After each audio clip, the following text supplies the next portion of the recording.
Don't sleep on Rumble. It's a YouTube companion, not a replacement. Let's talk about it. Hello, I'm Steven Allen. How are you doing today? So I've been trying out all these different sites. Let me see which ones I've tried for long form content. I've tried Rumble. I've tried Daily Motion, Odyssey, BitChute, Vimeo. Those are the ones I can think of right now. But I've tried so many different ones. But Rumble, don't sleep on it. You can connect your YouTube account where it'll just take your videos and put them on there. I don't do that because I've heard it can kind of mess up your YouTube situation.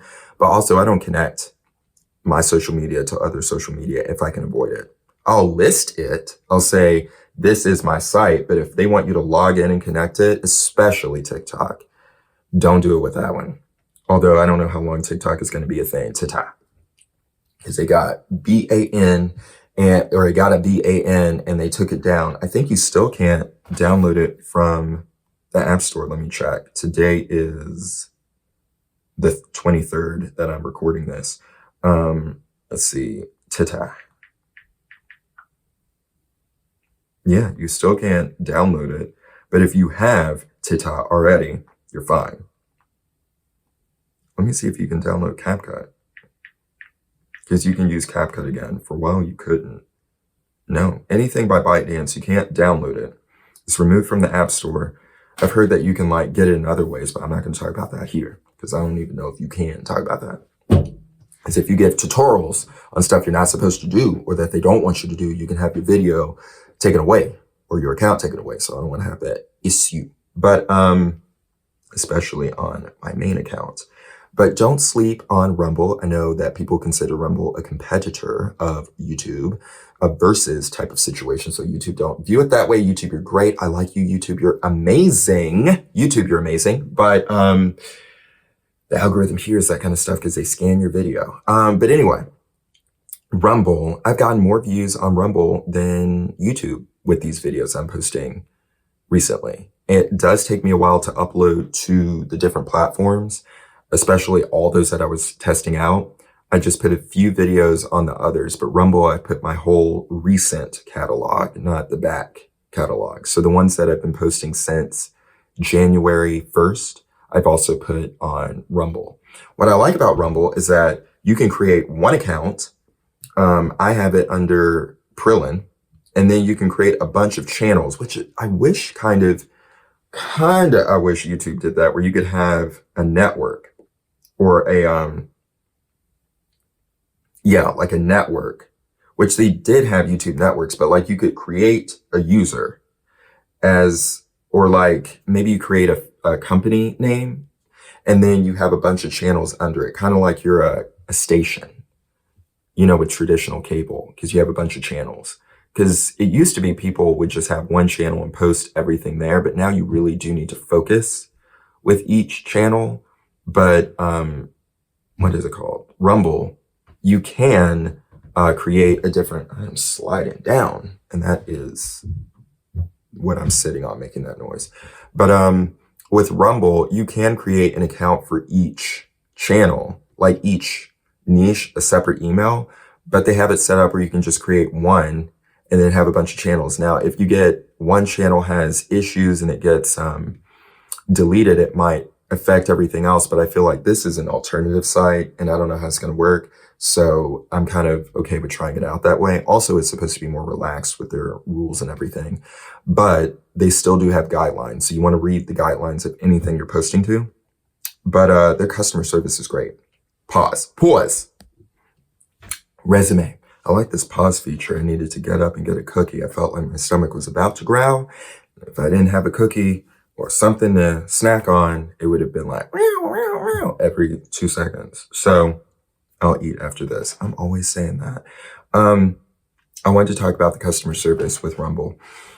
Did you know I had an issue with getting my account verified? Because you can verify your account, you need to add your number. And it wouldn't accept my number, and you can't use what is it called? Other type of, it has to be a regular type of phone number to verify it. And if you don't, they limit you from uploading, I think, but I never had an issue uploading. And then you can't monetize it. I don't know if you won't get any ads until you put your number in. I don't know, but it wasn't working. So I thought, oh, this is going to take like a week or a month. It's going to take a month for them to get back to me or something. So I was looking for a chat feature, and they do have that, I think, but they had an email, and I was like, let me just email, because I'm sure if I chat, they'll be like, we can't help you if I'm ever able to talk to someone. So I sent an email. Within the hour, they reached out to me saying like, I can help you with this. And it was at the end of the day. I think it was after their stated hours on their site. And then I sent an email the following morning saying like, hey, have you looked into this? Because I thought they might say they have to have their engineers or whatever check into it, because it was more of a back end problem and not like something they could quickly fix from a customer service end. And so I reached out the next morning, and they were like, it's all done. You're good to go. Happy, whatever, like rumbling or posting or whatever. And I was like, YouTube would never. I like YouTube. YouTube is the industry standard. It is, but would never. I mean, it's impossible to get in touch. I used to be able to get in touch with YouTube because I used to email them, and I could say something in a video and someone would respond in the video, like in the comment section saying, oh, I can help with this, or, oh, I'm so sorry. This happened. Let me do this. Or, oh, that's cool. I'm glad that you like this, whatever. And then I could email and they would assist. And they would tell me about new features and stuff. But now, when you become a YouTube partner, you get access to their customer service chat, which is basically, I think they are real people. I am not sure. It doesn't make sense for them to be real people anymore, because they just give you copy and paste answers from something you could Google. So it would make more sense for it to just be AI. They don't have like the power to do anything. As far as I know, maybe they can do simple things, like stuff that you would never think to ask them to do. And maybe they can reach out, but often they can't even like, if you have an issue, they can't like fill out a form or escalate something on their own. They have to just tell you to fill out a form. You have to reach out to YouTube on Twitter, excuse me, and say, I'm having an issue with this, and they can escalate it. They can reach out to whatever team. They'll ask you to fill out a form, but they'll also email you and have a team member email you and get in touch with you. So YouTube can get you over to someone and be great. But I did at one point say to the customer service thing, I was like, are you AI? Because I just thought like, if you're not a real person, you're not going to help with what I need, because AI is not going to be able to like do something for me. It can only spit out information. And the person was like, I'm not AI, I'm a real person, and ended the chat as if I said something so offensive. But I'm like, you know, whenever you call something and they're like, thank you for calling blah, blah, blah. Press 1 for Spanish, press 2 for English. And how can I help you? And it's like agent, operator, customer service, because like they can't help you. And I don't want a computer system to cancel an order or to order something for me or to do anything, because they'll probably do it wrong. Maybe it's better now. Probably it's better now. But for the longest time, it's like, no. And I'd rather talk to a person, because usually I'm calling because it's a complicated issue. If it weren't, I could just handle it myself, or I could send an email or a little chat. But I want to talk to someone to say, hey, this isn't a normal thing. I need for you to do this and that, or I need for you to check into this and that. So, yeah, something to, I don't know, this went off the rails, but I'm talking about Rumble and the customer service. But I was just really impressed that I had an issue with their system and they were able to immediately get back to me, immediately address it and fix it. And I'm like, do they not have any users at all? No one's posting. Also, all my videos have views, and they have like total views and unique views. So I guess one person could watch your video more than once, but I don't know if it's like 2-second views or something, but I've got views. I have views on whenever I post a video on Rumble, it gets views. And that only happens on YouTube after I've been posting for a minute. I'm starting to get that on my new accounts I'm posting about, like social media growth and finance stuff, money stuff. I have 2 channels about that I'm posting to every day, like this, the 20-minute long videos, and they're starting to get views. Not a ton, not a lot, but like they're starting to get like 1 view, 2 views, 7 views, that kind of thing. And the first 3 days I was posting and had no views, no views, no views. And in the past, I would have been like, I need to watch it at least once. This is embarrassing. Am I going to have 50 videos with no views on them? But trust the process. That's also why I think it's better to have more than one account you're posting to or channel you're posting to. So you're not just feeling like, oh, that's not working. You're constantly focusing on one thing. Right now, I'm looking at Flip right now and checking that out. And then I can post some videos about that here. I'm doing this main account. I'm also posting to those 2 new growth and money related account and having fun with that. I'm having fun with this posting these videos that are unedited, that are just long because the edit process took so long. And I do want to start making at least one edited video somewhere. I don't know if I want to do it with my main account. I think I want to do it on my, like what traditionally people would call their second account. Because here I want to be able to just pull out a camera and talk. And I don't want it to flip flop from like highly edited to like this, so that some people are only wanting to see one or the other. I want it to be more consistent.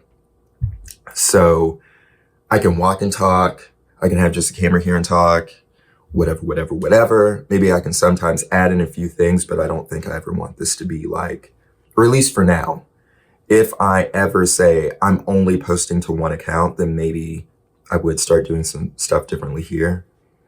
But YouTube needs to kind of think about that, because people don't want their accounts tied together, because they'll just delete one. And their policy is that if they delete one or suspend one or demonetize one, I believe all of the other accounts have that too. And no one wants to deal with that, because people are doing this for a living. It's so hard to grow. If you have one account suspended, it tanks that account in the algorithm. And if it's doing that to all your accounts, then all the growth you made over one account, 2 accounts, some people have like 20 accounts. Some, companies, I don't know what they do, because I heard and I saw someone in the video make 50 accounts under 50 channels. And I thought under you can link under your one channel, you can start a new channel under it, attached to it. And they made 50. And I'm like, why is that even allowed? Because they say they don't want SPAM. Wouldn't that cause that? To have 50 channels? Who's doing that? And if that's something you want to allow because someone is a teacher and they want to have a channel for each student, which is a really cool idea, or they are in business and want to have one for each employee, wouldn't you have to have someone get permission to do that? Like they have to input their business details, or they have to input their school that they work for, so they could get all of those accounts.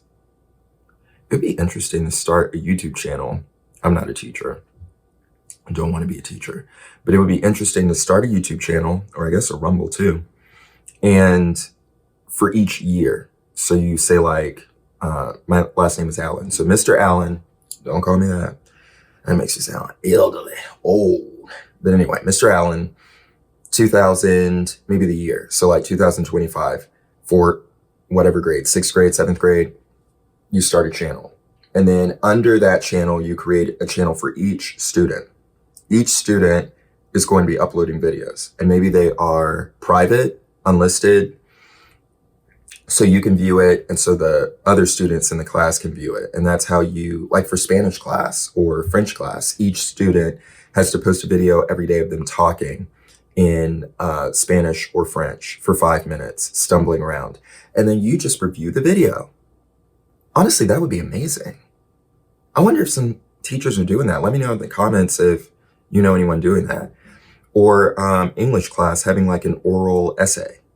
Is that weird to say?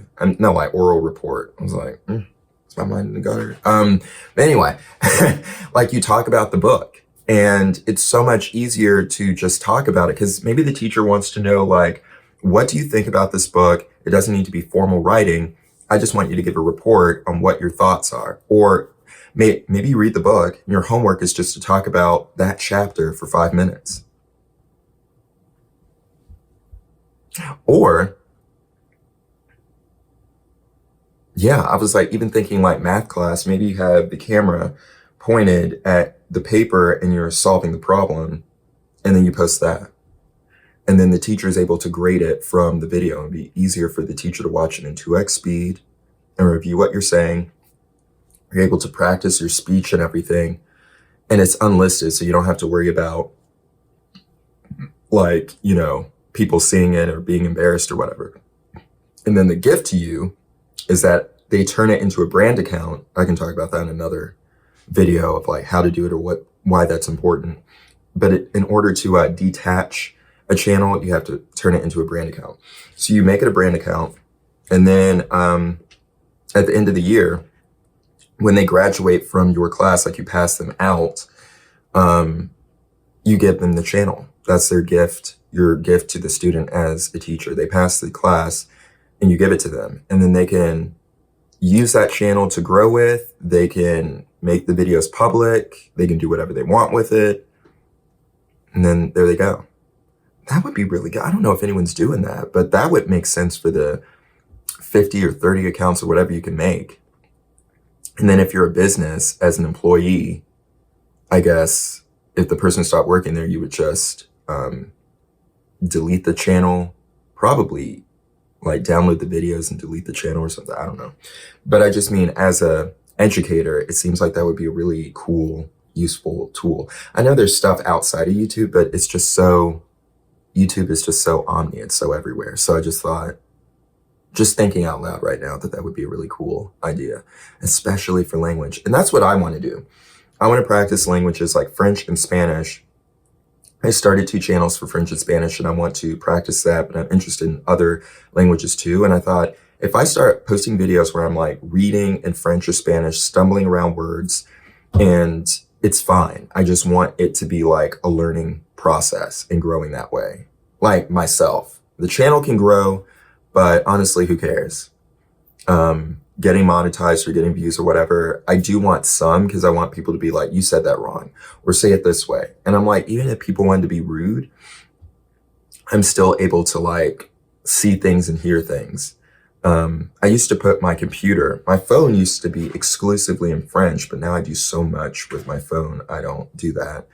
Because sometimes I ran into issues and I was like, I don't know what this is saying. But for the most part, I can kind of read French. But I used to have different devices in French. And it made it easier, like my iPad or my computer. And then I was kind of exposed to it constantly. But I want to explore that again. I want to see how this whole experience of posting these 20-minute long videos is. And then maybe switch over to 10 minutes. And then with like Spanish and French, possibly some other languages too, maybe make those videos 5 minutes long. Because I thought initially I wanted to do that. And then I thought, well, maybe I could talk about certain things that are a part of that language. Like, I'm interested in ancient Greek and Latin and Sanskrit. And I was like, well, I'm not going to be able to speak in those. Not anytime soon. And articles, and that's so niche. I don't even know if it's worth it to do that. So I thought I could talk about Greek mythology, Roman mythology, and maybe if there's like mythology with, you know, any other language, talk about that. But I think for French and Spanish, it would just make more sense to like stumble through the alphabet and try to speak exclusively in whatever language it is. Even if I can't say anything, go on Google Translate, and maybe it's slow. And maybe it would be cool if it's raw, like it's 10 minutes, it's like live basically of me struggling through it. Maybe I'll go live. As a thought, I was talking about lives in another video, and I was saying that I didn't ever want to do that because it didn't feel fun. But I feel like maybe that would be great to do with the language channels as I'm like learning. I spend an hour a day practicing French, practicing Spanish, and I go live. And then it's a video. Then I don't have to edit it. It's done. And you can have all the pauses. If someone joins your live, you can start talking to them. And then you start doing it in that language so that hopefully people who speak that language show up. That's what I was sitting on, not me. But I think that's a good idea. But anyway, don't sleep on Rumble. Check it out. I think it's something to still check out now. I'm going to post my stuff there with this challenge that I'm doing for the, what do they say, foreseeable future. I don't know if I'll do it forever, but I kind of like the setup. Now, I have not watched videos on Rumble, like of other people, because I haven't seen that many like familiar things. It's a lot of stuff that maybe they have an algorithm and it's not showing me stuff yet because I haven't started watching videos, but I've started to kind of see some familiar faces from YouTube on there. But I think I'll start doing that, start trying to watch some more, because I'm seeing a lot of stuff that you would not see on YouTube that I can't even, I don't think, mention on YouTube because it'll get, and I don't want to even say the word, but I'm seeing a lot of stuff that is, you would see in action movies, that kind of stuff, a lot of political things. And that's mostly what I'm seeing right now. And I think they're starting a feature where you can post vertical videos on Rumble. So I think possibly next month, maybe March, I'll start posting the vertical videos and shorts again. I am posting shorts on Flip because that is only for vertical stuff. But I think I want to start trying that again. But maybe I want to wait until March so I can just explore some more long form videos, maybe shorter 10-minute long videos instead of 20-minute long videos, and post on, like reviews and stuff about food, because I want to do like cooking stuff. I just want to have fun with posting this stuff. I'm really enjoying this format where I don't have to edit. I feel like it's pulling teeth to watch it because you're like, you just stuttered and stumbled and paused, and when I say stuff that's wrong or misspeak and I don't catch it and I'm watching it back and I'm like, oh, that is something I would edit out or put a little caption, but I can't do that because I'm not editing this. But it's raw. And that's kind of the point. So check out Rumble if you haven't. I would not connect it to your YouTube account because I've heard it doesn't do great things. If it's fine now, it may not be fine in the future because you're literally making a connection from Rumble to pull your videos. And I think that might be against YouTube's, if it's not against their guidelines now, it might be in the future. I don't know, but you're letting YouTube know you're using a site that people consider a competitor and attaching it. And I just feel like that can't be good.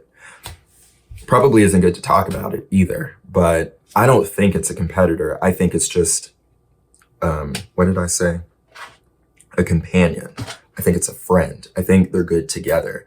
Also, because there's some stuff you can't say on YouTube, so you could talk about it a little bit on YouTube or do like the condensed version and say, I'll talk about this more on my Rumble account where I'm able to go into more detail. So I feel like they're kind of brother sister, because I was thinking I would post a lot of short films on YouTube, and I thought, well, I could do the rated G version on YouTube and then put like the full version on Vimeo and link to it, because you don't have to worry about profanity or what you show as long as it's artistic on Vimeo. You can't do stuff that's like OF on Vimeo, but if it's artistic, they make exceptions. But it's not like I'm trying to do that kind of stuff. But you can't say certain words on YouTube and be monetized, or even just have your video be watched. But on Vimeo, you can. So I thought I want to take advantage of like the algorithm and that there's so many people on YouTube, but I want people to be able to see the full artistic, the full version, the full without I don't want to use the word censor, but I just used it. But like, I don't want them to see that version because you can't even bleep stuff out on YouTube, allegedly in the first 8 seconds, or things change. All the rules, they change. You have to keep reading those guidelines. So anyway, I am using them together for right now. Things could change. I could be like, this Rumble situation, I don't know, but I like that they responded to me immediately. I kind of like their setup. It's not too difficult to upload. It takes probably about the same amount of time to upload to YouTube, maybe a little longer. They don't have you fill out 1,000 things, and you can monetize from day one as long as you verify your account with a phone number. So when ads show, you make some money. And they do have like different plans of like, you can monetize with, they'll post your video on YouTube. So you can't post a video on YouTube yourself. You can have your video monetized where they'll post it to other sites except for YouTube. So you can post it to YouTube yourself, or just have it posted on Rumble. I do the one where it's just on Rumble because I also post to Facebook. I think they might post to some other sites, but there are probably other random sites. Any of the main sites that people watch videos on, I'd rather just have access to them myself and post on it myself and have ownership over it myself. Because if you delete it from Rumble, I don't know if they delete it from all the other partner sites. I'm guessing they don't. Because if you post a video on Rumble and it gets 10 views, 1,000 views, and then they clip it and post it on their YouTube channel and it gets 3 million views, they probably don't want to delete that.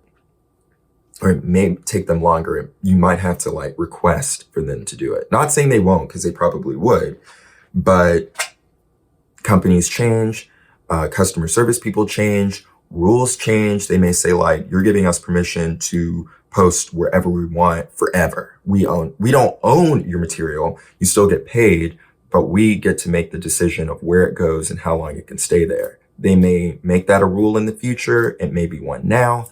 I don't know. I guess that's why I say read the guidelines, because even if it's a rule today, it may not be tomorrow. It could change tomorrow. That's long enough. I didn't want to go this long with the video, but anyway, until next time, take a little time to make art and be brilliant. I'm Steven Allen. Hit the plus, hit the star, hit the thumbs up, subscribe, follow, do all the stuff. I'll talk to you later. Goodbye.